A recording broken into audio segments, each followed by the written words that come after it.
우리 옆에 계신 분들과 이렇게 한번 인사하도록 하겠습니다. 우리 지난 주일 오후 예배 때 박성삼 목사님이 인사말로 인사하도록 하겠습니다. 네, 그렇습니다. 일주일 전 우리가 기억을 못하죠. 이처럼 우리가 하나님의 집에 와서 이 하나님의 주신 말씀으로 이 시간에는 은혜를 받고 그 말씀을 붙잡고 살아간다고 고백하지만 우리가 이 교회를 떠나 밖의 세상에서는 오늘 본문에 나오는 탕자처럼 고귀한 하나님의 자녀의 신분을 잊어버리고 심령이 가난한 거지로 살아간다는 사실입니다. 그리고 다시 일주일이 지나 하나님의 집에 와서 내가 비로소 하나님의 자녀였구나, 그 신분을 다시 생각하며 또 세상으로 나가면 내 신분을 잊어버리는 그런 탕자의 모습은 아닌지 한번 생각해 보시면 좋겠습니다. 그래서 오늘 본문을 우리에게 주시는 본문 말씀을 통하여서 우리가 하나님의 자녀로 어떻게 살아가야 하는지 말씀을 나눠보도록 하겠습니다. 오늘 본문의 내용은 너무나 잘 아는 탕자의 비유 이야기이죠. 한 아버지에게 두 아들이 있는데 이 작은 아들이 자기에게 줄 분깃을 가지고 떠납니다. 그래서 첫 번째는 이 탕자가 바로 아버지의 집에서 가출을 하였습니다. 우리 12절 다 함께 읽도록 하겠습니다. 그 둘째가 아버지에게 말하되 아버지여 재산 중에서 내게 돌아올 분깃을 내게 주소서 하는지라. 아버지가 그 살림을 각각 나눠 주었더니. 탕자의 가출 이유가 무엇입니까? 탕자의 가출 이유, 탕자는 아버지에게 자기에게 돌아올 그 재산을 물려받았음에도 불구하고 아마 그 이상의 것, 그러니까 자유에 대한 갈망이 있었습니다. 그래서 탕자는 이 아버지의 집에서 아버지의 간섭, 잔소리, 속박에서 이러한 것에서 떠나 자유함을 찾아, 즉 자기 욕망대로 자기 마음대로 사는 것을 추구하며 아버지의 집을 그렇게 떠나갔습니다. 그래서 이 가출의 이유는 내 마음대로 하고 싶고 내 마음대로 살고 싶은 그 욕망에 이끌린 것이라고 말할 수 있습니다. 이처럼 우리가 살아가는 그 삶의 중심을 잃어버리고 자기 중심적으로 살아가는 그 사람 모두는 오늘 본문에 나오는 탕자라고 말할 수 있습니다. 우리 성도님들 다 한 번씩 경험해 보셨잖아요. 어리셨을 때 집을 나간 가출의 경험. 지금 웃으시는 분들은 긍정하시는 거죠? 저 역시도 집을 떠나 가출하였지만 그 이유가 무엇인즉 저희 집안도 보수적인 집안이었습니다. 그리고 저희 아버지가 베드로 출신이잖아요. 이 어업을 하시다가 이제 그물을 버려두고 하나님이 지금 쓰셔서 이제 목회자의 길을 걸어가고 있지만 이 목회자의 길을 걸어가기 전에 어업을 하시면서 장로님이셨는데 이 신앙생활이 엄청나게 저를 속박하고 억압하면서 괴롭혔습니다. 그래서 그것이 너무나 싫고 힘들고 괴로워서 고3 졸업과 함께 이제는 인천 상륙작전으로 떠나가게 되죠. 그래서 인천에서 이제 거의 제2의 고향이라고 불릴 만큼 오래 살았는데, 이처럼 어떻습니까? 우리가 하나님의 자녀로 살아가면서 하나님의 말씀에는 우리가 너무나 지키기 힘든 그런 이것을 하라, 이것을 하지 말라, 때로는 지키기 쉬운 것도 있지만 이것은 좀 내가 지킬 만한데? 라는 말씀도 있지만 대부분 어떻습니까? 너무나 지키기 힘든 하나님의 말씀입니다. 그래서 우리는 이러한 하나님의 간섭과 말씀으로 인한 잔소리, 이 환경 등을 이기지 못해서 오늘 본문의 탕자처럼 우리는 떠나간다는 사실입니다. 그래서 탕자는 하나님의 품 안에서 신앙생활하며 사는 것이 얼마나 큰 행복인지를 모르고 자유를 찾아 자기 욕망에 끌려서 그렇게 아버지의 집을 떠나갔습니다. 그렇게 자유에 대한 갈망으로 가출한 탕자의 삶은 어떠했습니까? 우리 13절 다 함께 읽도록 하겠습니다. 그 후 며칠이 안 되어 둘째 아들이 재물을 다 모아가지고 먼 나라에 가 거기서 허랑방탕하여 그 재산을 낭비하더니. 자기에게 돌아올 분깃을 재산을 가지고 그렇게 자유를 찾아 떠나갔습니다. 그런데 얼마 지나지 않아 방탕한 삶으로 그 가진 것을 다 낭비하였다라고 오늘 우리에게 말씀하고 있습니다. 에베소서 5장 18절 말씀에 보면 술 취하지 말라 이는 방탕한 것이라고 우리에게 교훈합니다. 성도 여러분, 술 취한 사람은 무엇에 의해 지배받죠? 알코올에 의해 지배받습니다. 이처럼 우리 성도도 내가 좋아하는 것에 취하고 내가 마음을 빼앗긴 것에 중독되면 우상과 죄라는 알코올에 의해 지배받기 마련입니다. 사단은 우리에게 야, 사랑하는 하나님의 아들아, 너 이거 죄야, 죄니까 짓지 마, 이렇게 미혹하지 않습니다. 죄라고 여기지 않을 만큼, 죄라고 여기지 못하게 아주 조금씩 우리의 심령을, 마음을 파고 들어옵니다. 술도 그렇습니다. 술을 한 잔 마셔서 취하는 사람 있겠죠? 예, 그런데 한 잔, 두 잔 마셔서는 그렇게 취하지 않습니다.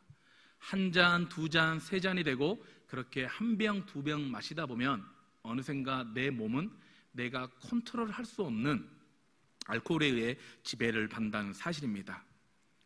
이처럼 죄에 조금씩 취하다 보면 우리는 영적으로 술 취한 자가 되어 하나님과 그 대화가 마비되고 만다는 사실입니다. 결국 탕자는 아버지에게 받은 재산을 결국 다 낭비하고 돼지가 먹는 지엄 열매로 허기를 채우는 그런 비천한 신세로 전락하고 말았습니다.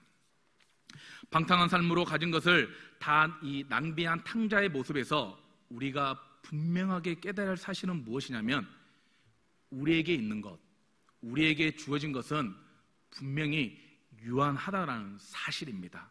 하나님께서 우리에게 주신 시간, 재능, 물질, 그런 건강 등을 바르게 쓰지 못하고 허랑방탕하게 낭비하는 인생을 우리는 살아가고 있다는 사실입니다. 그래서 우리는 그런 것들을 낭비하다가 다시 또 기회가 있다는 듯이, 그리고 다시 채우면 되지 이렇게 생각하며 살아갑니다. 그러나 분명한 것은 그 시간과 물질, 건강, 그 모든 것들은 다 영원하지 않다는 사실입니다. 그래서 우리 탕자의 모습을 보면서 우리는 하나님을 떠난 인생은 우리가 아무리 수고하며 애를 쓰며 열심히 살아간다 해도 낭비하는 인생임을 깨닫기 바랍니다. 설령 우리가 이 세상에서 재물과 명예, 인기, 행복을 얻는다 해도 주님이 주신 사명과 주님이 뜻하시는 삶을 잃어버리는 인생임을 기억하시기 바랍니다.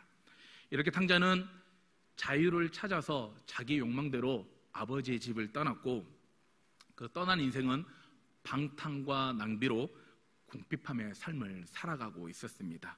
그럴 때 탕자는 비로소 아버지의 집에 있을 때가 부족함이 없고 얼마나 행복한지를 떠올립니다. 그리고 지금 이 탕자의 처지, 그러니까 돼지가 먹는 지을 열매를 먹고 이 비천하게 나락한 처지가 무엇 때문이라고 이 탕자가 고백합니까? 우리 18절 우리 함께 읽도록 하겠습니다. 시작. 내가 일어나 아버지께 가서 이르기를 아버지 내가 하늘과 아버지께 죄를 지었사오니 아멘. 이 탕자가 아버지의 집을 떠나서 돼지가 먹는 지엄 열매로 허기를 채우는 밑바닥과 같은 삶의 이유가 낭비와 궁핍함 때문이 아니라 무엇 때문이라고 고백합니까? 바로 죄 때문이라고 고백하고 있습니다. 탕자는 아버지의 집에서 아들로 살아가는 것이 이 간섭이요, 잔소리요, 속박, 억압이라고 생각했으나 사실은 그것이 무엇이었습니까? 바로 행복이자 그곳의 삶이 자유였다는 것을 깨달았습니다. 우리 찬양 행복 중에 이런 가사가 있죠. 내가 누려왔던 모든 것들이, 내가 지나왔던 모든 시간이, 내가 걸어왔던 모든 순간이 당연한 것 아니라 은혜였어. 내 삶에 당연한 거 하나도 없었던 것을 모든 것이 은혜라고 고백하고 있습니다. 탕자는 비로소 자기가 이 비천한 처지에 처하게 되자 아버지와 함께 있었던 때가 행복이며 그때가 속박이 아닌 자유이며 안락한 삶이었다는 것을 탕자는 고백하고 있습니다. 그렇게 스스로 회개하며 돌이킨 이 탕자는 드디어 아버지께로 돌아가기로 결심을 합니다. 성도 여러분, 탕자의 모습을 보면서 우리의 인생이 낭비되어지는 것 같고 궁핍함을 느낀다면 우리의 삶을 한번 돌아보시기 바랍니다. 그래서 우리의 삶이 탕자와 같이 궁핍한 상태라면 스스로 돌이켜 그 자리를 떠나 하나님께로 돌아오시기 바랍니다. 그러면 우리가 궁핍한 삶에서 돌아올 때 우리를 기다리고 계시는 하나님을 만나게 될 것입니다. 우리 본문 20절 다 함께 읽겠습니다. 시작. 이에 일어나서 아버지께로 돌아가니라. 아직도 거리가 먼데 아버지가 그를 보고 측은히 여겨 달려가 목을 안고 입을 맞추니. 성도 여러분, 우리가 아무리 이 비천한 신세로 떨어질지라도 우리가 그런 거짓 신세가 되어도 돌아갈 집이 있다는 거 얼마나 큰 은혜입니까? 이 세상에서는 전부를 다 잃어버리면 가족조차도 받아주지 않는 그 가족이라고 여기는 사람들과 돌아갈 곳이 없다라는 사실입니다. 그러나 우리에게는 누가 계십니까? 우리가 어떠한 모습이든 간에 우리가 어떠한 밑바닥까지 떨어지는 인생일지라도 우리를 한없이 기다리시는 하나님이 계신다는 사실입니다. 오늘 이 본문의 누가복음 15장에 보면 오늘 잃은 아들을 되찾은 비유에 앞서 두 가지 비유가 더 나오죠. 잃은 양을 찾은 목자의 비유, 그리고 잃은 드라크마를 찾은 여인의 비유가 나옵니다. 이 예수님이 이 세 가지 비유를 통해서 우리에게 주시는 메시지는 무엇이냐면, 하나님의 마음은 사랑하는 자녀를 끝까지 포기하지 않고 돌이켜 기다리고 계신다라는 사실입니다. 베드로후서 3장 8절과 9절에서 우리에게 이렇게 증거합니다. 우리 함께 있습니다. 사랑하는 자들아, 주께는 하루가 천년 같고 천년이 하루 같다는 이 한 가지를 잊지 말라. 주의 약속은 어떤 이들이 더디다고 생각하는 것 같이 더딘 것이 아니라 오직 주께서는 너희를 다하여 오래 참으사 아무도 멸망하지 아니하고 다 회개하기에 이르기를 원하시느니라. 아멘. 하나님의 품을 떠난 자녀들, 하나님의 집을 떠나 자기의 욕망대로 자신의 마음대로 살아가고자 하는 그 자녀를 천년을 하루같이 언제 돌아올까 내 아들 이렇게 기다리며 회개하기에 이르기를 기다리신다고 오늘 우리에게 분명하게 말씀하고 있습니다. 이렇게 하나님께서는 낭비와 궁핍의 인생에서 우리가 돌아오기를 기다리고 계신다는 사실입니다. 그렇게 아들이 돌아왔을 때, 그리고 돌아와서 아들이 아버지께 죄를 고백했을 때 아버지가 어떻게 대답하였습니까? 1번, 내 이럴 줄 알았다. 2번, 그럼 그렇지. 3번, 집 나가면 고생이다. 답이 있습니까? 아니죠. 21절에 아들이 내가 죄를 지었습니다 고백할 때 22절과 23절, 24절 아버지께서 어떻게 행동합니까? 묻지도 따지지도 않고 잔치를 열어 아들을 받아 주었습니다. 아버지를 떠나 허랑방탕한 삶으로 인생을 낭비하다가 돌아온 탕자의 모습이 오늘 우리의 모습이 이와 같습니다. 하나님께서는 묻지도 따지지도 않고 그 은혜의 용서와 회복의 입으로 옷으로 우리를 입혀주신다는 사실입니다. 그래서 그 회복과 용서의 옷을 우리가 새로 입음으로 말미암아 하나님의 자녀로 살아갈 수 있다는 것을 깨달으시기 바랍니다.